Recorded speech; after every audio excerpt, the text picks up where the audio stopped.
Episodes 1 and 2 of Star Wars. Maul Shadow Lord give the title villain his own show for the first time, outlining his strategy for regaining control. The most recent animated series in the Star Wars franchise, Maul Shadow Lord, brings the reborn character into a new era. Shadow Lord is positioned before Obi-Wan Kenobi, Solo, and Star Wars Rebels, but between Revenge of the Sith and A New Hope in the larger Star Wars timeline. The initial responses to Maul. Shadow Lord hinted at a lot of what was to follow, and the first 2 episodes are now available for everyone to watch on Disney+. Fans of Star Wars will have something to look forward to, as 8 more are scheduled to be released over the next 4 weeks. In the Clone Wars Season 7, Maul is shown just after escaping Order 66 at the start of the show. The former Sith wants to regain his position of authority as the head of the Shadow Collective, a criminal group that previously gave him the ability to seize control of Mandalore, identify his greatest adversaries, and nearly vanquish them. The specifics of how he intends to accomplish that are hinted at in Shadow Lord Episodes 1 and 2, along with another intriguing aspect of his story about a new character that has not yet been revealed in the larger Star Wars saga. In Shadow Lord Episodes 1 and 2, what is Maul's scheme? The main goal of the villain in Maul. Shadow Lord Episodes 1 and 2 is to destroy his former comrades. After Maul was taken prisoner by Darth Sidious in the 5th season of the Clone Wars, his allies from other criminal organizations deserted him. One of these syndicates is the well-known Pike Syndicate, and the other 2 are headed by Ludi Vario and Demas, respectively. Maul, the Shadow Lord, returns with his Mandalorian allies that supported him in Season 7 of the Clone Wars, seeking to destroy Vario, Demas, the Pikes, and Crimson Dawn for thriving after Sidious captured him, and Ahsoka Tano defeated him during the Siege of Mandalore. Maul's retaliation is quickly shown in Episodes 1 and 2, as the former Sith's schemes result in Demas's death and Vario's capture. By the conclusion of Shadow Lord Episode 2, Maul has also turned the Pikes into an adversary, initiating his strategy to undermine them. Maul's ultimate goal is to regain his former level of strength and notoriety, so that he can exact retribution on Darth Sidious, the one person in his life.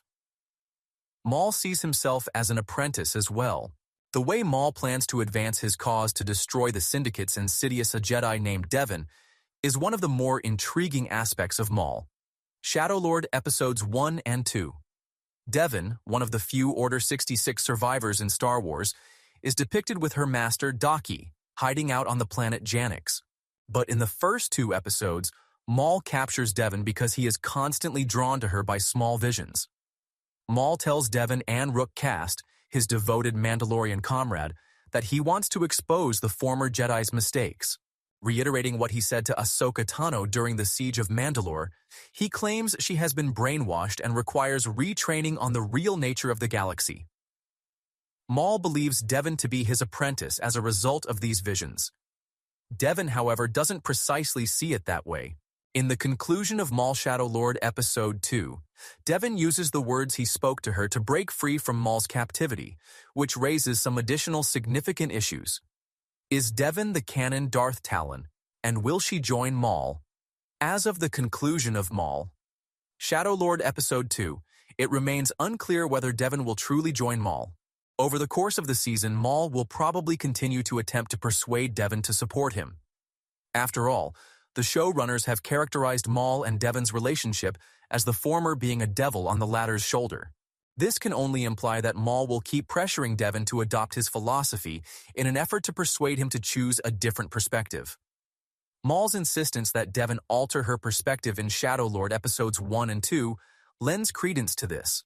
Maul informs Devin that since the Jedi and the Republic have vanished, leaving the galaxy in a state of anarchy, she must see him as something more than a villain, and that things are more complicated than good and evil.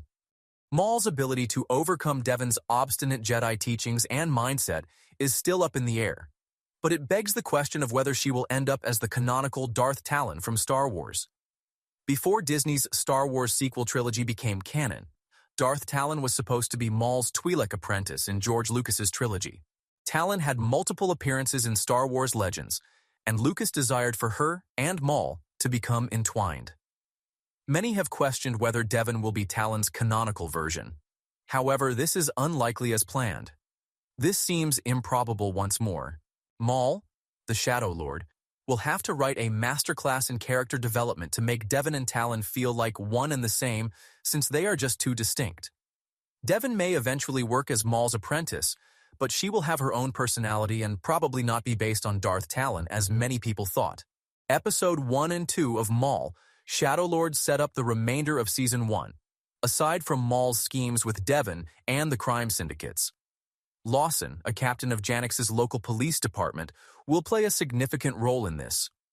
Lawson wants to capture Maul and put an end to the criminal underground battles, but he does not want to follow the rules and notify the Empire.